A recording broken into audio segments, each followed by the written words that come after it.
அதுல எழுதிருக்கிறது எதுவும் நீ எதிர்பார்க்கிற மாதிரி இருக்க போறது கிடையாது.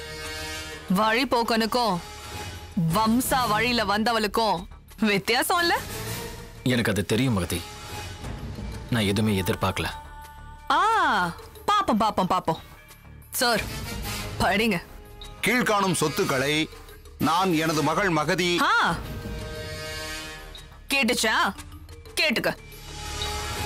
சார் மேல படிங்க. மகள் மகதி வயிற்று பேத்தி ரித்திகாவின் பெயரில் எழுதி வைக்கிறேன்.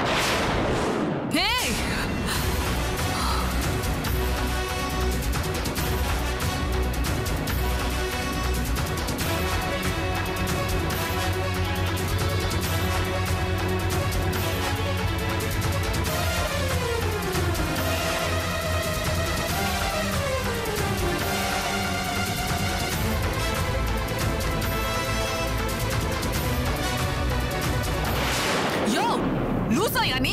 லூசாமி பைத்தியம் பிடிச்சு போயிருக்கா உனக்கு? பைத்தியம் பிடிச்சு போயிருக்கு.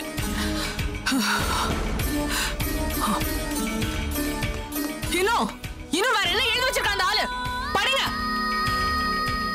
ரித்திகா குழந்தை என்பதால் குழந்தை யாரிடம் இருக்கிறதோ, அதாவது மகதி அல்லது எனது மருமகன் ரிஷி, இவர்களில் யாருடைய பராமரிப்பில் குழந்தை இருக்கின்றதோ அவர்களே இந்த மொத்த சொத்துக்களின் கேர்டேக்கராக இருந்து இதை ஆண்டு அனுபவித்து வர வேண்டும்.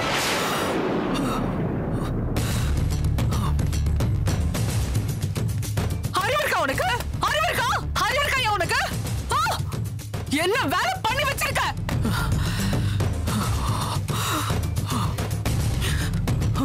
மேல மேல படி. அப்போதும் அவர்களுக்கு அனுபவிக்க மட்டுமே உரிமை இருக்கிறது, விற்கும் உரிமை இல்லை. மேலும் ரித்திகாவிற்கு பிறகு மகதி ரிஷி தம்பதிகளுக்கு பிறக்கும் குழந்தைகளுக்கும் இந்த சொத்தில் பங்கு உண்டு. சொத்துக்களின் விபரம்: 1, வீடு மற்றும்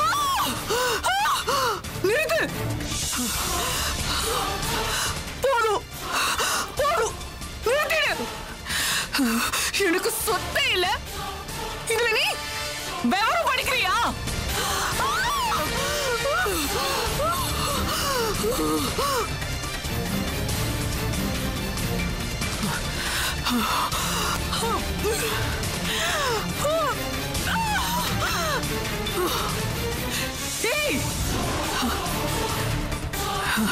என்ன விசுவாசமா? இந்த ஆளு மட்டும் உயிரோட இருந்திருந்தா இவளை நான் நசுக்கி சாவடிச்சிருப்பேன்.